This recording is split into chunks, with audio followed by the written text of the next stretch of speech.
पापा, बेटियां तो भगवान का आशीर्वाद होती हैं।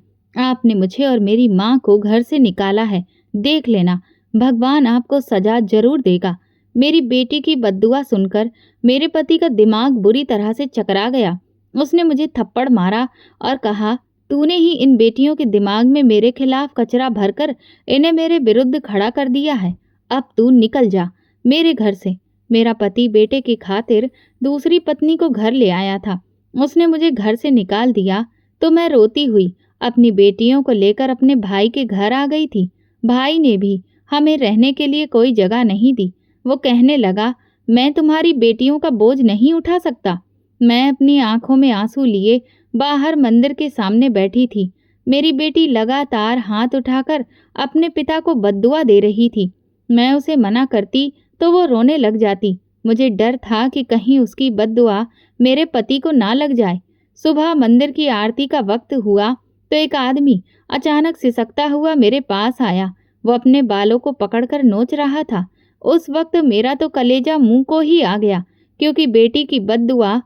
मुझे आज भी वो दिन याद है जब मैं 7 साल की थी और अपनी माँ के बराबर लेटी हुई थी। मेरी नन्ही उंगलियां माँ के हाथों को थामे हुई थीं, जिन्हें मैं इस दुनिया का सबसे नरम और सबसे सुरक्षित आसरा समझती थी। माँ के हाथों में अपनी पूरी दुनिया को मैं समेट लेती थी। आधी रात का वक्त हो चुका था। कमरे में हल्की सी रोशनी जल रही थी। मेरी आंखें तेज प्यास लगने की वजह से खुली तो मैं माँ का हाथ पकड़कर बोली, माँ, मुझे प्यास लगी है, मेरे लिए पानी ले आओ। लेकिन माँ थी कि मेरी तरफ देख ही नहीं रही थी। इस बार मैंने उसके चेहरे पर हाथ मारते हुए कहा, माँ, मुझे प्यास लग रही है। लेकिन इस बार भी मुझे कोई जवाब नहीं मिला। मैंने धीरे से उनका कंधा भी हिलाया, लेकिन माँ बिल्कुल खामोश थी। तीसरी बार उनके चेहरे को मैंने छुआ तो मुझे महसूस हुआ कि उनका चेहरा ठंडा हो चुका है और उनकी आंखें खुली हुई थीं, जैसे वो मुझे देख रही हो, लेकिन वो पलक नहीं झपका रही थी। वहां एक सन्नाटा पसरा था, एक अजीब सा खामोश माहौल था। मैं जोर से चिल्ला पड़ी, माँ। मेरी आवाज कमरे की दीवारों से टकराकर पूरे कमरे में फैल गई। मेरे पापा तुरंत ही दूसरे कमरे से भागते हुए आए। क्या हुआ अनीता? मैंने रोते हुए माँ की तरफ इशारा किया। माँ कुछ बोल नहीं रही है। पापा ने तुरंत माँ को बाजू से पकड़कर झिंझोड़ा। लता, लता, उठो, देखो अनीता डर गई है, उठो ना। वो माँ के चेहरे पर पानी के छींटे मारने लगे। उनके हाथ सहलाते, कभी उनके बाजू से पकड़कर उन्हें जोर जोर से हिलाते और कहते, लता, उठ जाओ, देखो अपनी आंखें झपकाओ, इस तरह से मत करो, मुझे बहुत डर लग रहा है। फिर एकदम वो माँ का हाथ पकड़े हुए चारपाई के पास बैठ गए और दोनों हाथों से उन्होंने अपना चेहरा ढक लिया और बस रोते जा रहे थे। मेरी लता चली गई, तुम्हारी माँ तुम्हें छोड़कर चली गई अनीता। मेरी आंखों के सामने पूरी दुनिया अंधेरे से भर गई थी। मैं कभी माँ को हिलाती तो कभी पापा को देखती, पर दिल इस सच्चाई को मानने के लिए तैयार ही नहीं था। सुबह तक मैं माँ के माथे पर हाथ रखे हुए बैठी रही। मुझे ऐसा लगता रहा कि अभी वो उठ जाएंगी और मुझे अपने सीने से लगा लेंगी। मुझे कहेंगी, बस सो जा मेरी बच्ची, मैं हूं ना। पर वो लम्हा, वो रात, मेरी जिंदगी का वो मोड़ था जहां से मेरा बचपन खत्म हो गया और मेरी जिंदगी एक नए दर्द से जुड़ गई। सुबह हुई, अर्थी उठी तो पापा के कंधों पर सिर्फ माँ की लाश नहीं गई थी, बल्कि वो खुद भी उनके साथ खत्म हो चुके थे। फर्क सिर्फ ये था कि उनका शरीर सामने सबको दिखाई दे रहा था। माँ के बिना वो ऐसे हो गए थे जैसे बिना आत्मा का इंसान, बिखरा हुआ, उजड़ा हुआ और खामोश। हमारा घर और मेरी जिंदगी बिल्कुल वीरान हो गई थी। लेकिन फिर भी एक उम्मीद थी कि पापा हैं। लेकिन फिर माँ के जाने के 4 महीने बाद वो भी चले गए। सुबह को पापा मजदूरी पर गए हुए थे, लेकिन फिर वो वापस नहीं लौटे।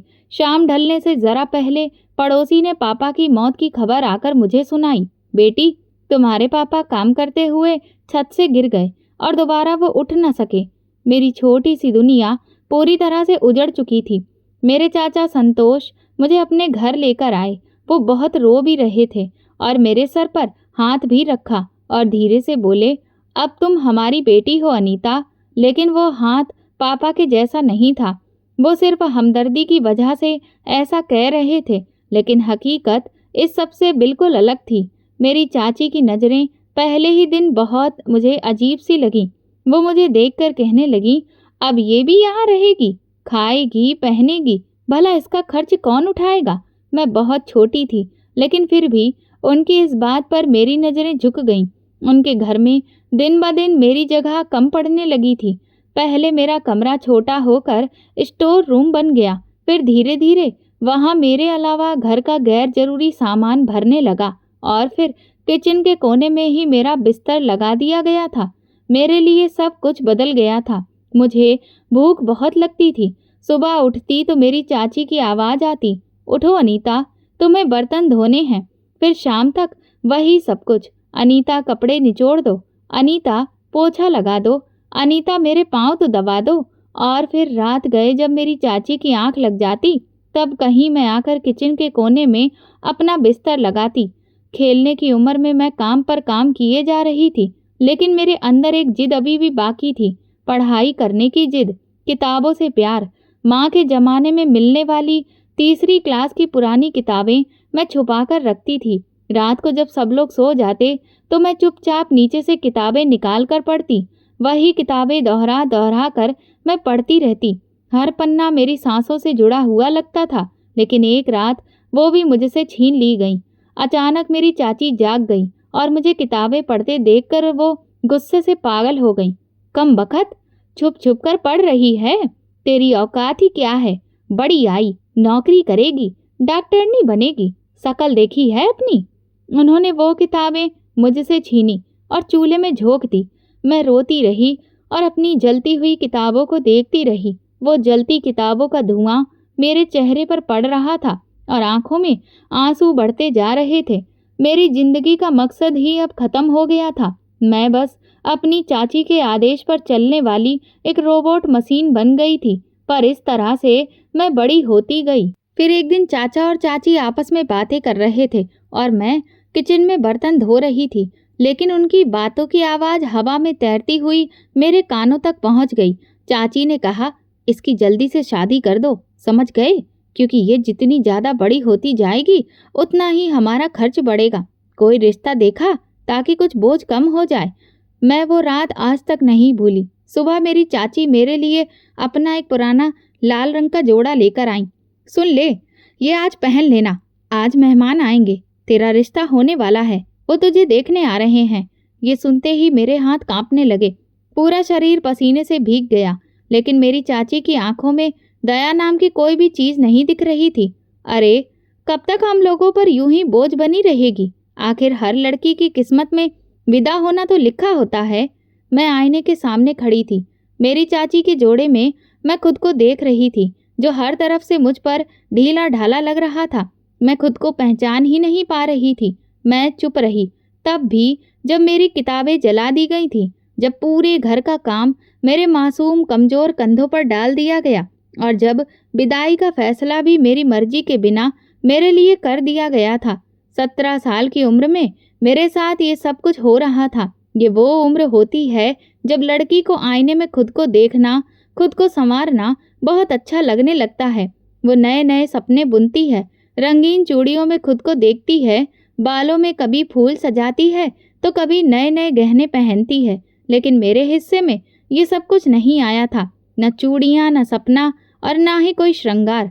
मेरी विदाई की खबर ऐसे सुनाई गई थी जैसे किसी बेकार सामान को घर से बाहर निकाला जा रहा हो। अगले हफ्ते शादी है अनीता की और लड़के का नाम राकेश है। इसके लिए वो बिल्कुल ठीक रहेगा, काम से भी लगा हुआ है। चाचा ने इस तरह से बताया जैसे कोई सौदा पूरा हो चुका हो। न मुझसे पूछा, न रिश्ता करने से पहले मुझे कुछ भी बताया गया, न कोई राय ली गई, लेकिन मैं चुप रही हमेशा की तरह। विदाई के दिन मुझे सादा सा हल्का गुलाबी रंग का सूट पहनाया गया। न मेहंदी, न जेवर, न कोई सिंगार जो हर दुल्हन की पहचान होती है। शादी मंदिर में हुई थी। पंडित जी ने सारी रस्में करवाईं। जब राकेश आया तो मेरा दिल जोर से धड़कने लगा। वो एक अजनबी इंसान था जिसे मैंने कभी पहले नहीं देखा था। शादी के बाद पहली बार उसकी नज़र मुझ पर पड़ी तो उसके चेहरे पर ना कोई मुस्कुराहट थी और ना ही कोई अपनापन, बस एक संजीदगी थी। कमरे के अंदर दाखिल होते ही उसने कहा, देखो, मैं कोई जज्बाती मर्द नहीं हूँ। मेरे नियम कानून बहुत ही सख्त हैं और तुम्हें उनके हिसाब से चलना होगा और ख्याल भी रखना होगा। मैंने आंखें झुका ली, क्योंकि अब तक मैं यही सीखती आई थी। मैंने उसे कोई जवाब नहीं दिया, भले ही कोई भी बात कितनी ही दर्दनाक क्यों ना हो, पर मैं खामोश रहती थी। सास ने पहले दिन ही कहा, तुम्हारी चाची ने तो कहा था कि लड़की बड़े ही काम की है। अब देखते हैं कि उनकी बातों में कितनी सच्चाई है। उसके बाद मैं इस घर की बहू नहीं, बस नौकरानी बनकर रह गई। पहली ही रात राकेश ने कहा, ये शर्म दिखाने से काम नहीं चलने वाला। जिंदगी की असली सच्चाई यही है। यहाँ पर कोई फिल्म नहीं चल रही है जिसमें तुम शर्माने की अदाकारी करो। समझ आया? मैं चौंक कर उसकी तरफ देखने लगी। क्या पहली रात दुल्हन से इस तरह की बात की जाती है? मैं किसी लड़की को अपने सर पर चढ़ाकर रखने वाला मर्द नहीं हूँ। मेरे काम, मेरी जिंदगी सब मेरे अपने उसूलों पर है। तुम्हें अगर यहाँ रहना है तो खामोशी और चुपचाप के साथ सबका आदेश मानना ही तुम्हारी पहचान होगी। मैंने अपनी जुबान दांतों में दबा ली और कुछ नहीं कहा। अगली सुबह सवेरे सवेरे ही नंद ने दरवाजा बजाना शुरू कर दिया। राकेश, माँ कह रही है कि भाभी को भेज दो, उन्हें घर का काम समझाना है। राकेश ने मुझे इशारे से कहा और मैं उठकर बाहर आ गई। सास ने कहा, नाश्ता बनाओ और आज से घर के सारे काम तुम ही करोगी। देखते हैं कि तुम्हारी चाची ने जो कहा था वो कितना सच है कि तुम बड़े काम की चीज हो। मैंने कोई जवाब नहीं दिया। जैसे वहाँ काम करती थी वैसे ही यहाँ भी मैंने सब कुछ संभाल लिया। वहाँ सिर्फ मेरी चाची थी, लेकिन यहाँ तो पूरी फैमिली थी। सारा दिन किचन में ही गुजर जाता था। दोपहर को राकेश जब काम से वापस आया तो मैं पानी का गिलास भरकर उनके सामने लाई। उसने गुस्से से घूर कर मुझे देखा और बोले, मुझे ये नौकरानी की तरह सेवा पसंद नहीं है। तुम्हारा काम है सिर्फ खामोश रहना। जब भी मैं पानी मांगूं तब लेकर आना। मैं कुछ भी नहीं बोली, चुपचाप गिलास लेकर किचन में वापस आ गई। दिन भर मुझे पति के साथ बैठने, बात करने का कोई भी अधिकार नहीं था और ना ही वो खुद भी कभी मुझसे कहता था। न जाने कैसा आदमी था। उसे पत्नी से कोई हमदर्दी ही नहीं थी, ना ही पत्नी से बात करने की कोई जरूरत महसूस करता था। बस रात को एक फर्ज समझकर अपने पहलू में सोने की जगह दे देता था। हर दिन एक नया ताना, हर पल एक नई परीक्षा थी। राकेश के साथ जिंदगी नहीं बल्कि मुझे सजा मिली थी जो मैं काट रही थी। उससे शादी करने के बाद जैसे मेरी जिंदगी ने पलटकर सांस लेना ही छोड़ दिया था। वक्त जैसे रुक गया था और मैं भी दिन रात आंगन, किचन, चारपाई, बर्तन, झाड़ू, बस इसी में लगी रहती थी और यही मेरी दुनिया बनकर रह गई थी। राकेश के नियम किसी जेलर की तरह थे और मैं उनके दिखाए बंधनों की कैदी। बिना किसी जुर्म के मैं ये सजा काट रही थी। एक दिन शाम को हल्की बारिश हो रही थी। मैं चाय बना रही थी और दिल में इच्छा जागी कि मैं बारिश में थोड़ी देर बाहर खड़ी हो जाऊं, सिर्फ कुछ लम्हे आंखें बंद करके अपने लिए जी लूं। मैंने सबको चाय दी और बरामदे में खड़ी होकर बारिश को देखने लगी।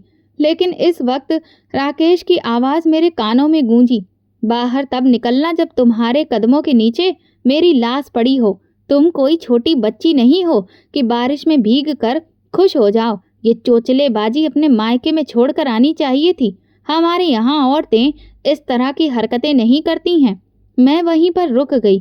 चाय का कप हाथ से छूटने लगा था, इसलिए उसके गर्म छींटे मेरे हाथ पर गिरे। पर दर्द का एहसास तभी हुआ जब दिल पर राकेश की वो बातें आग की तरह भड़की थीं। सामने ही सास बैठी हुई थी और चेहरे पर हमेशा की तरह तीखापन और नफरत दिखा रही थी। सुनो राकेश, ये अनाथ लड़की है। हमारे खानदान की इज्जत ये क्या खाक संभाल पाएगी? इसके शौक तो देखो, शादी के बाद भी बच्चों जैसी हरकतें कर रही है। माँ बाप तो कब के मर गए और ये अभी तक खुद को बच्ची समझ रही है। अरे अनाथ होना तो अच्छे खासे इंसान को भी सबक सिखा देता है। न जाने कैसी ढीठ लड़की है जिसे अभी तक बारिश में भीगने का शौक चढ़ा हुआ है। उनकी ये बात सुनकर जैसे मेरी सांसें रुक गईं। क्या अनाथ होना कोई गुनाह है? क्या माँ बाप का मर जाना मेरी गलती है? मेरी आंखों में आंसू तैरने लगे थे, पर मैं जानती थी कि ये आंसू दिखाने के लिए नहीं, पीने के लिए हैं। मैंने अपनी आंखें बंद करके खुद को याद दिलाया, अनीता, तुम्हें रोकर इन लोगों को नहीं दिखाना है। तो मैं बस अपने भगवान के आगे ही ये सब कहना सीख गई थी और किसी को खबर नहीं होने देती थी। रात को राकेश ने अपना फैसला सुनाया जैसे कोई राजा आदेश दे रहा हो। कल मेरे दोस्त आएंगे, तुम दिखाई भी मत देना, बस चुपचाप किचन संभालना और अगर किसी ने पूछा तो कहना कि मैं इस घर की नौकरानी हूँ। खुद को मेरी पत्नी बताने की कोई ज़रूरत नहीं है। मैं भी अभी तक अपने दोस्तों को अपनी शादी के बारे में कुछ भी नहीं बताया है। वो तो माँ को ही इतनी जल्दी थी मेरी शादी करने की। मैंने गर्दन झुका ली।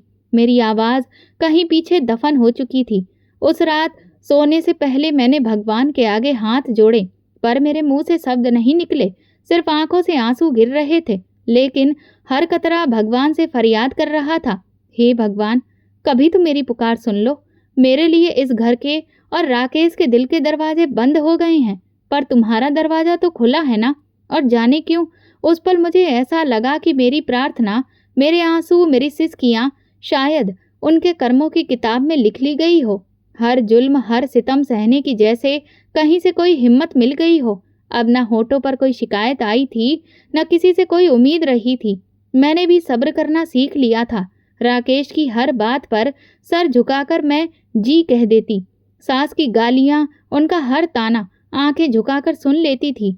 होठों पर मैंने ताला लगा लिया था। जिंदगी के कई साल इसी तरह से मैंने गुजार दिए। न मायके से किसी ने कभी पलट कर देखा और ना कभी किसी भी त्योहार पर मुझे याद किया गया। शादी के 8 साल बाद एक दिन मुझे पता चला कि मैं माँ बनने वाली हूँ। इतने सालों में मैं ये तो भूल ही चुकी थी कि मेरी गोद भी कभी भरेगी। मैं खुद को हमेशा दूसरों की बस सेवा के लिए हाजिर पाती थी, लेकिन यह एहसास बहुत ही प्यारा था कि मेरी भी अपनी औलाद होगी।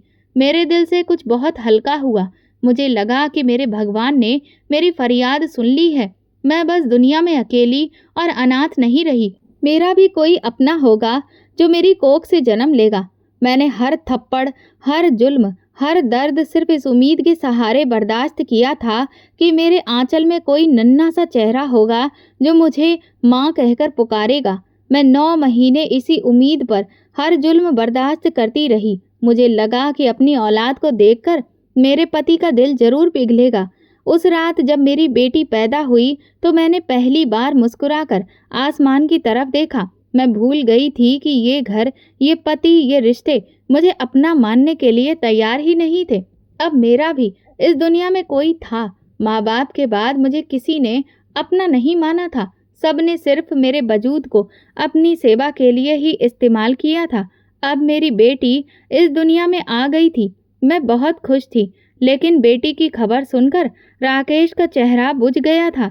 अस्पताल के कमरे में आकर उसने नन्ही सी बच्ची पर एक नज़र डाली और होंठ खींचते हुए बस इतना कहा, जब किस्मत खराब होती है तो बेटी ही पैदा होती है।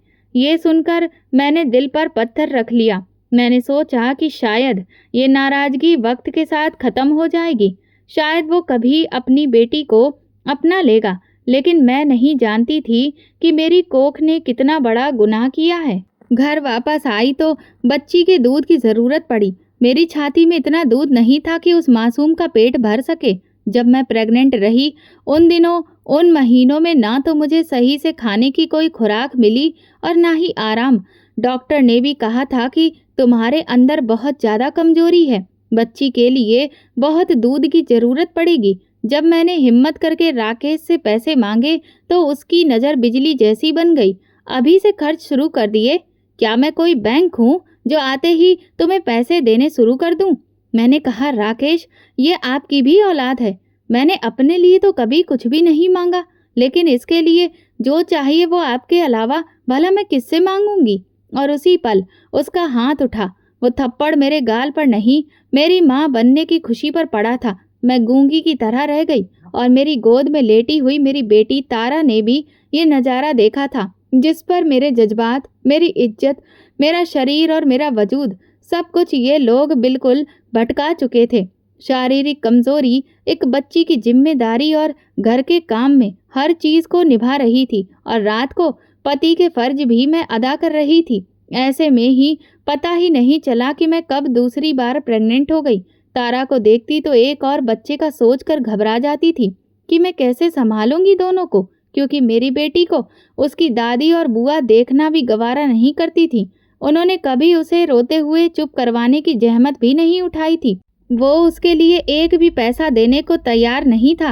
मैं कभी किचन में तो कभी बर्तन धोते हुए उसे अपने सीने से लगाए रखती। वो सो जाती तो सारे काम निपटा लेती। वो सिर्फ 2 साल की थी जब दूसरा बच्चा मेरे पेट में आ गया, और फिर जब मैंने इस बारे में अपने पति को बताया तो वो कहने लगा, अब की बार बेटा ही होना चाहिए, वरना समझ लेना मुझसे बुरा कोई भी नहीं होगा। ये सुनकर मैं बहुत डर गई। उसकी बातों से मुझे बुरे ख्याल आते थे। वो धमकियां देता था कि अगर दूसरी बेटी हुई तो फिर तुम अपना ठिकाना कहीं और ढूंढ लेना।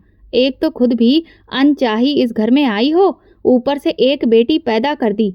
अब दूसरे की यहाँ पर कोई भी गुंजाइश नहीं बची है मेरे पास। लेकिन मुझे क्या पता था कि मेरी किस्मत में अभी और दुख लिखे थे। एक और बेटी पैदा हो गई और बस उसकी पैदाइश ने तो पूरे घर में बहुत बड़ा तूफान लाकर खड़ा कर दिया। वो तूफान जो सिर्फ मेरी दुनिया में ही नहीं, मेरे शरीर, मेरी सांसों, यहाँ तक कि मेरे वजूद के हर एक कोने में फैल गया था। जब मुझे तेज दर्द उठा तो कमर दोहरी हो गई थी।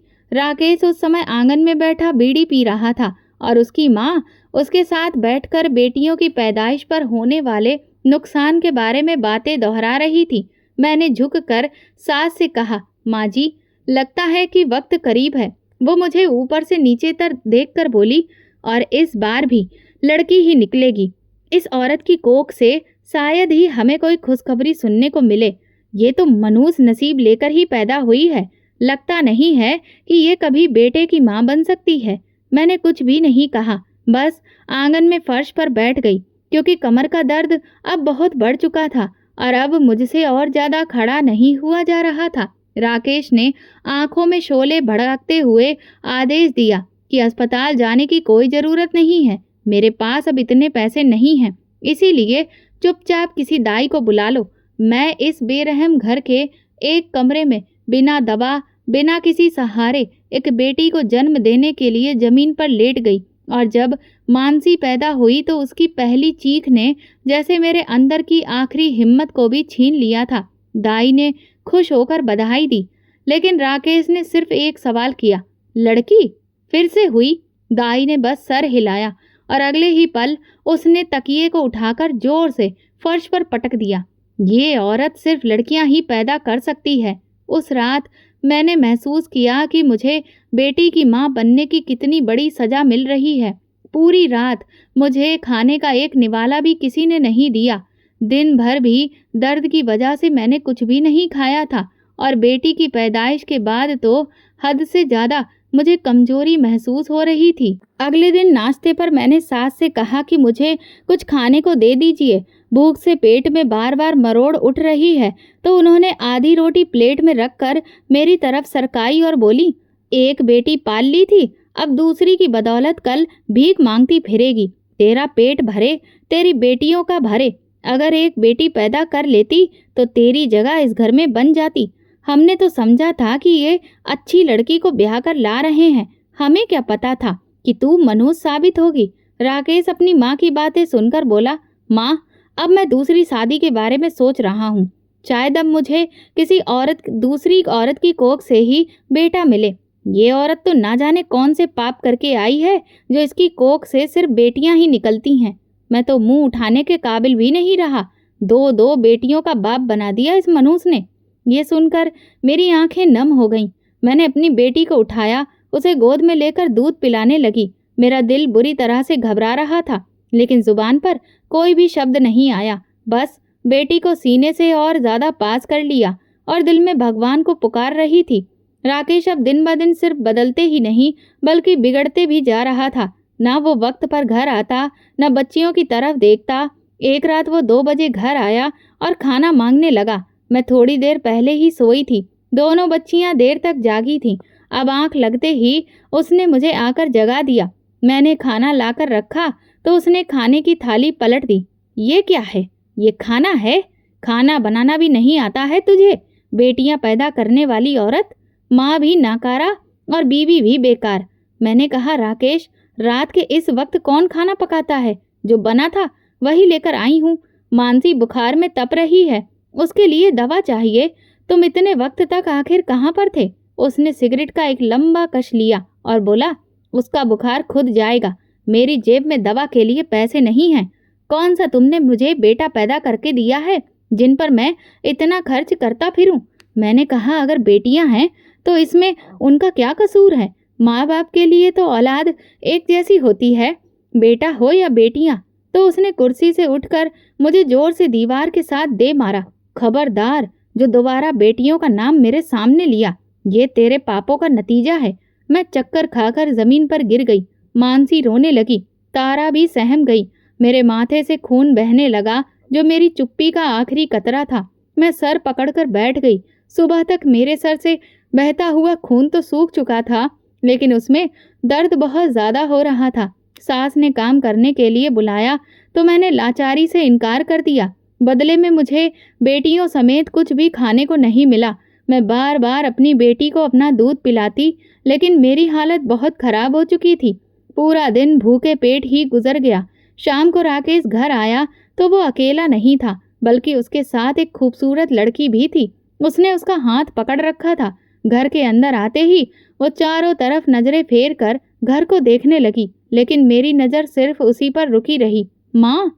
राकेश ने अपनी माँ को आवाज दी तो मेरी सास कमरे से निकल आई। माँ देखो, मैं तुम्हारे लिए नई बहू लाया हूँ। अब ये मुझे बेटा देगी। मेरी सास एकटक उसे देख रही थी, जैसे कि उसके आने से भी उन्हें कोई खुशी नहीं हुई।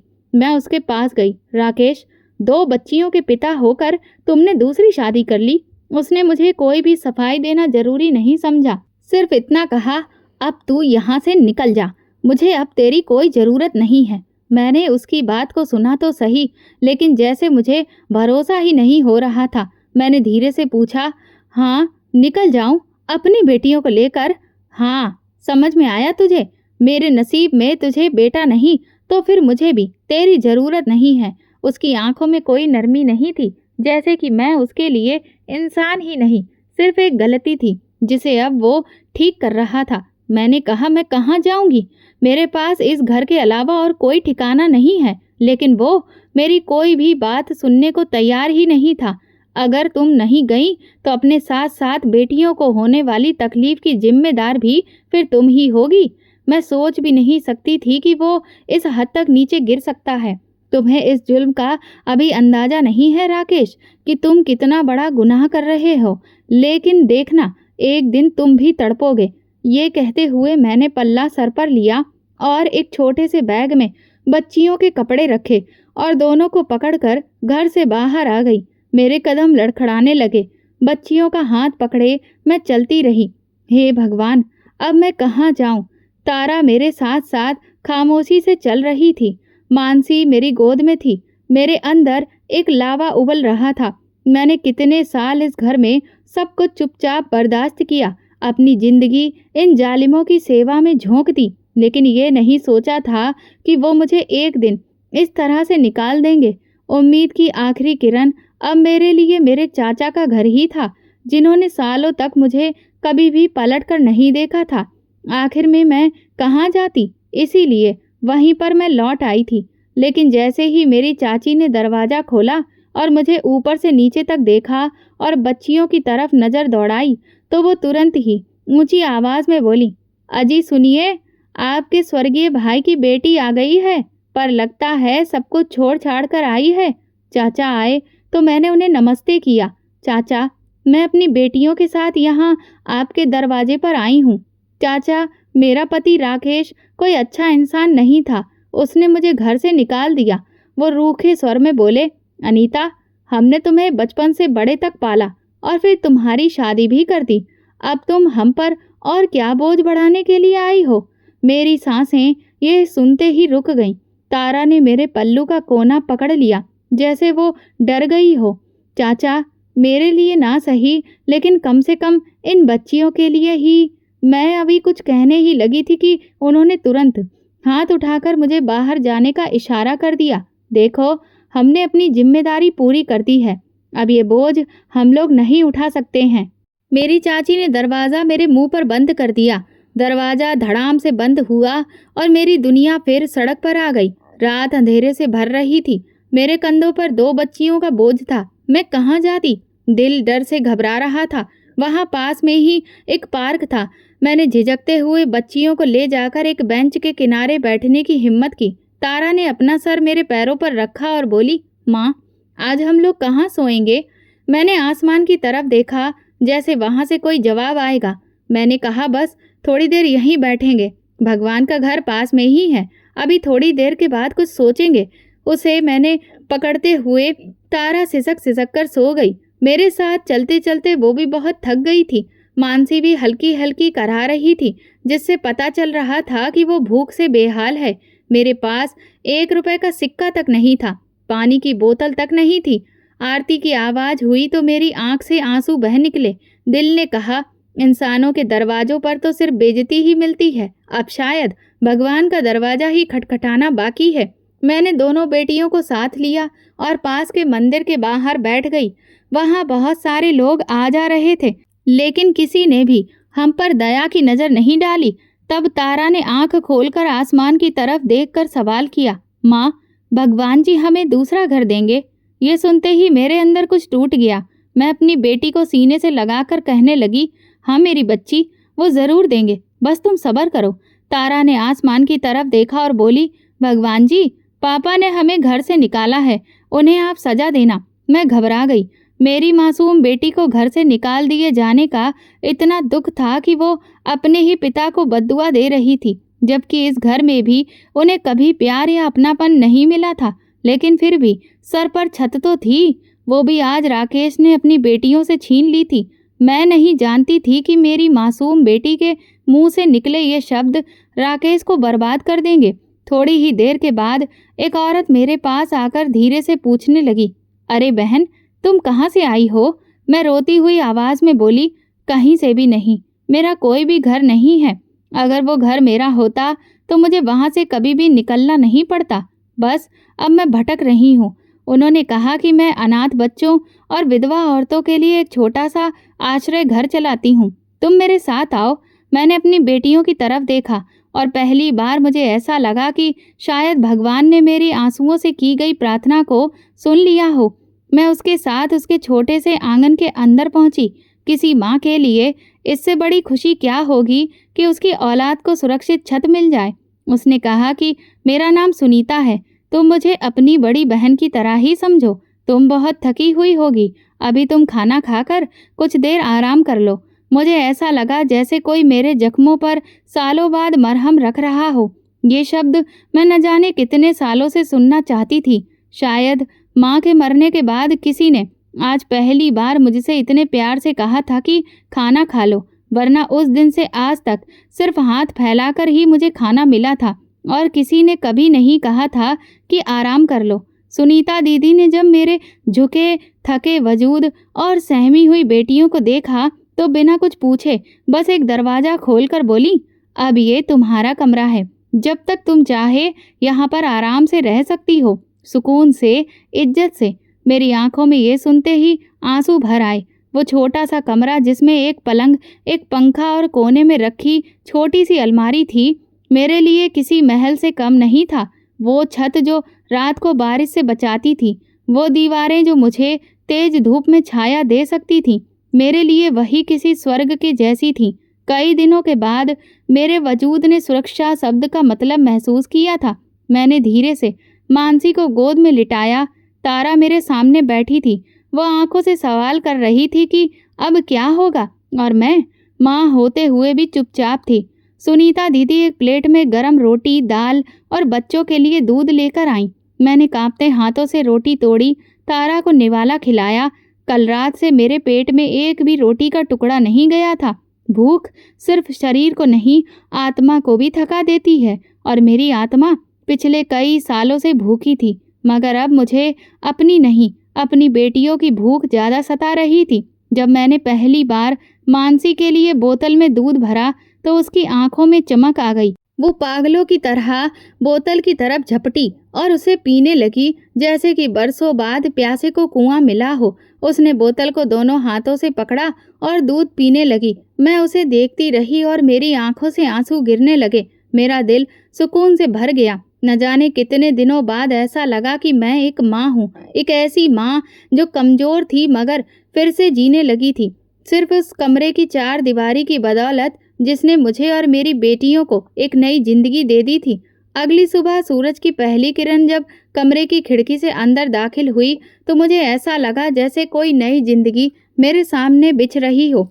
मैंने मानसी के माथे को चूमा, तारा को धीरे से जगाया और दोनों को अपनी बाहों में भरकर कहा, उठो मेरी प्यारी बेटियों, आज से नई शुरुआत है। और जब मैं आश्रम घर के छोटे से हॉल में गई तो वहाँ की हवा में अजीब सा सुकून था। लकड़ी की टेबल, साधारण बर्तन और सलीके से बैठी कुछ औरतें जो मेरे ही जैसी थीं, थकी हुई, जख्मी और अब एक नए सफ़र पर चल रही थीं। मैं भी उनके साथ जाकर एक कोने पर बैठ गई। सुनीता दीदी ने खुद आकर मेरे सामने चाय, पराठे और बच्चों के लिए बिस्किट रखे। तारा ने जब पहली बार चाय में डुबोकर बिस्किट खाया तो उसके चेहरे पर जो रोशनी आई उससे बढ़कर सूरज की रोशनी भी फीकी थी। बच्चों की किलकारियां गूंज रही थीं और मैं पहली बार किसी के कहने पर बैठकर नाश्ता कर रही थी। मेरे दिल के अंदर छुपा वो गहरा जख्म जो राकेश ने बरसों में काट कर गहरा कर दिया था, धीरे धीरे भरने लगा था। ऐसा नहीं था कि वो सारे दुख मिट गए थे, पर जैसे हर गुजरते पल के साथ उनका तीखापन कम हो रहा था। जैसे मैं खुद को पहली बार एक इज्जतदार इंसान समझने लगी थी, ना सिर्फ माँ, ना सिर्फ औरत, बल्कि वो अनीता जो सालों बाद पहली बार अपने वजूद को पहचानने लगी थी। कुछ दिनों से जिंदगी जैसे थोड़ी थोड़ी करके मेरे जख्मों पर मरहम रख रही थी। आश्रम घर की दीवारें जो कभी मुझे अजनबी लगती थीं, अब माँ की गोद के जैसी सुरक्षा देती थीं। एक दिन सुनीता दीदी मेरे कमरे में आईं। उनके चेहरे पर हमेशा की तरह प्यारी सी मुस्कुराहट थी, मगर उस दिन उनकी आंखों में मेरे लिए एक नई उम्मीद भी चमक रही थी। वो बोली, अनीता, मैं चाहती हूँ कि तुम भी उन औरतों की तरह अपने पैरों पर खड़ी होना सीख लो। यहाँ हर कोई कुछ न कुछ सीख रहा है, कोई सिलाई कढ़ाई, कोई ब्यूटी का काम, तो कोई तरह तरह का खाना बनाना। तुम भी आकर देखो, तुम्हारा दिल जिस भी काम में लग जाए तुम भी वही सीख लो। और अपने पैरों पर खड़ी होने के लिए ये सब कुछ बहुत ज़रूरी है। ये शब्द मेरी समझ से टकराए। मेरे अंदर जो अब तक कहीं गहराई में दब गए थे, वो शब्द जिन्हें मैंने कभी सोचने की हिम्मत तक नहीं की थी। जिंदगी तो मेरे लिए बस सांस लेने का नाम थी। जिंदगी कैसी होती है मैं तो पूरी तरह से भूल चुकी थी। मैंने धीमी आवाज़ में पूछा, क्या दीदी सच में ऐसा हो सकता है? मैं भी अपने पैरों पर खड़ी हो सकती हूँ? उनके लहजे में वो माँ जैसी ताकत थी जो हारी हुई बेटी को लड़ने की हिम्मत देती है। उन्होंने मेरे दोनों हाथ पकड़ लिए। क्यों नहीं अनीता, तुम तो बहुत बहादुर हो। तुमने जो कुछ सहा है उसके बाद भी तुम संभल गई हो। तुम्हें तो अपने बच्चों के लिए आगे बढ़ना है। अब उनकी उम्मीद तुम ही हो, उनके लिए रास्ता तुम ही बनाओगी। तुम्हें उनके पढ़ा लिखा कर आगे बढ़ाना है और उनके पैरों पर खड़ा भी करना है। इसके लिए तुम्हें पहले खुद के पैरों पर खड़ा होना होगा। उनके शब्द मेरे अंदर एक तूफान ले आए, जैसे बरसों से दबी हुई ख्वाहिश को एक नया सहारा मिल गया हो। मैं झिझकते हुए सिलाई कढ़ाई सीखना शुरू किया और दोनों में ही कुछ ही दिनों में मेरा ऐसा हाथ लगा जैसे मेरे हाथों ने अपना खुद का खोया हुआ कोई हुनर पहचान लिया हो। 2 महीने गुजरे और मेरे हाथ सिलाई मशीन पर इस कदर रफ्तार पकड़ चुके थे कि मैं कठिन से कठिन डिजाइन भी बड़े ही आराम से बना लेती थी। हर हफ्ते सुनीता दीदी मेरी मेहनत के कुछ पैसे मेरे हाथ पर रख देती थी तो मेरी आंखों से आंसू निकल पड़ते थे। मैं वो लम्हे कैसे भूल सकती थी जब मानसी को बुखार था और मेरे पास दवा के लिए 1 रुपया भी नहीं था, जब तारा भूखी थी और मेरे हाथ पूरी तरह से खाली थे। तब मैंने ये जाना कि राकेश जैसे मर्द जो सहारे के नाम पर औरतों को कैद करके रखते हैं, वो दरअसल उनकी बुनियादी सुविधाएं भी छीन लेते हैं। धीरे धीरे सालों बीत चुके थे। मेरी बेटियां अब अच्छे स्कूल में पढ़ रही थीं। जो सपने मैंने कभी अपनी आंखों में पाल रखे थे, अब वो मेरी बेटियों की सूरत में पूरे हो रहे थे। मैंने अपने काम में इतनी महारत हासिल कर ली थी कि आज मैं एक सिलाई सेंटर में बच्चों और अपने जैसी औरतों को सिलाई का काम सिखाने वाली टीचर बन चुकी थी। गर्मी अपनी शिद्दत पर थी। सूरज आसमान से आग बरसा रहा था और मैं हमेशा की तरह अपनी वर्कशॉप में औरतों को कटिंग करना और सिलाई की तरह तरह की ट्रेनिंग दे रही थी। पंखे की हल्की आवाज़ और मशीनों की आवाज़ में वक्त का पता ही नहीं चल रहा था कि अचानक दरवाजे के बाहर किसी के बैठने की आवाज़ सुनाई दी। मैंने नज़र दौड़ाई तो एक बहुत ही ज़्यादा थकी हुई औरत दिखाई दी, जिसका चेहरा धूप से जला हुआ था। वर्कशॉप के दरवाजे के साए में आकर वो बैठ गई। उसके कपड़े फटे हुए टुकड़ों में बदल चुके थे और माथे से बहता पसीना उसकी बेबसी की गवाही दे रहा था। उसके होठों से दबी दबी सी आवाज़ निकली, बेटी कोई पानी ही पिला दो, मेरे गले में बहुत कांटे चुभ रहे हैं, मैं बहुत प्यासी हूँ। मैं अचानक से अपने काम से हाथ रोककर पानी का गिलास भरकर उसके पास पहुंची। जैसे ही मैंने पानी का गिलास उसके हाथ में दिया तो उसने मेरी आंखों में झांकते हुए एक ठंडी सांस भरी और कहा, तुम अनीता हो ना, राकेश की पत्नी? ये सवाल मेरे वजूद में एक तूफान की तरह उतर गया। मैं पल भर को पत्थर हो गई। कितने साल बीत चुके थे उस नाम को सुने हुए। मैंने धीरे से हाँ में सर हिलाया। उसने पानी के कुछ घूंट अपने गले से नीचे उतारे और फिर सिसक कर बोली, मैं उसकी माँ हूँ, जिसे उसने अपने घर से धक्के देकर निकाल दिया। क्या तुमने मुझे पहचाना नहीं?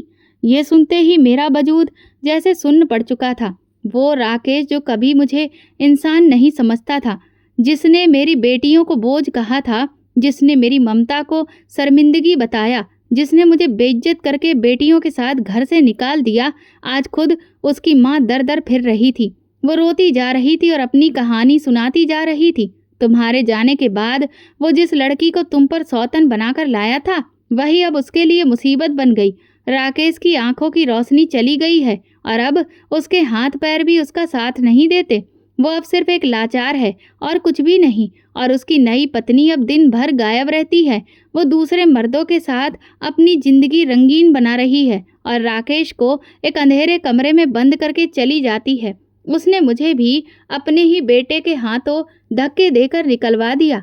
मेरे अंदर कुछ टूटता चला गया। दिल में ना गुस्सा था, ना हमदर्दी, सिर्फ अजीब सा सुकून था। वो वक्त जब मैं अपनी तड़पती बच्चियों के लिए दवा के पैसे मांगती थी, वो रातें जब मैं भूखी सो जाती थी, वो लम्हे जब मेरी ममता को बदनाम किया गया, सब मेरे सामने किसी फिल्म की तरह चलने लगा। और आज वही इंसान जो खुद को हमारा मालिक समझता था, जो औरत को पाँव की जूती समझकर उसे हमेशा ठोकर मारता रहा था, खुद लाचार होकर एक कोने में पड़ा था और दूसरों की दया का मोहताज था। और आज उसकी माँ भी पानी के सिर्फ एक गिलास के लिए अजनबियों के दरवाजे पर आ गई थी। मैंने पानी का दूसरा गिलास भरकर उन्हें दिया और दिल में अपने भगवान को धन्यवाद दिया, लेकिन जुबान पर कुछ भी नहीं आया। बस दिल में एक ही बात गूंज रही थी, भगवान तुम ही सबका हिसाब किताब करने वाले हो। जुल्म करने वाले तुम्हारे हिसाब से कभी बच नहीं सकते। राकेश की कहानी ने मुझे और भी ज़्यादा मजबूत कर दिया था। वो इंसान जिसने मुझे बेकार समझा, आज खुद बेकार हो चुका है और मैं आज अपनी बेटियों के साथ अपने पैरों पर खड़ी एक इज्जत भरी जिंदगी गुजार रही हूँ। और अब मैं पूरे भरोसे के साथ ये कह सकती हूँ कि औरत कभी भी कमज़ोर नहीं होती है। बस जिस दिन वो खुद को पहचान ले तो उसमें इतनी हिम्मत होती है कि वो अकेले एक पहाड़ को भी गिरा सकती है। अपनी कहानी से मैंने जो भी सबक सीखा, उसके बाद मैंने ये फैसला किया था कि सुनीता दीदी की तरह मैं भी बेसहारा औरतों और बच्चों को सहारा दूंगी और उनके लिए एक उम्मीद की किरण बनूंगी। आज जो मेरी कहानी सुन रहे हैं, मैं उनसे भी प्रार्थना करती हूँ कि आप भी किसी न किसी तरह से कभी किसी का सहारा बनिए, क्योंकि ये दुनिया बस इंसानियत के रिश्ते से ही चल सकती है।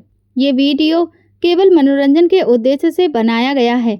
सभी पात्र काल्पनिक हैं। वास्तविक व्यक्तियों, जीवित या मृत या वास्तविक घटनाओं से कोई भी समानता विशुद्ध रूप से संयोग है। किसी भी व्यक्ति, धर्म या जाति को ठेस पहुंचाने की इसमें मंशा नहीं है। दोस्तों, अगर आपको हमारी कहानी पसंद आई हो तो प्लीज़ कमेंट करके ज़रूर बताइए। वीडियो को लाइक करें और ज़्यादा से ज़्यादा शेयर करें। चैनल पर नए हैं तो सब्सक्राइब जरूर करें और नोटिफिकेशन बेल दबाएं ताकि अगली अपडेट सबसे पहले आपको मिले। धन्यवाद।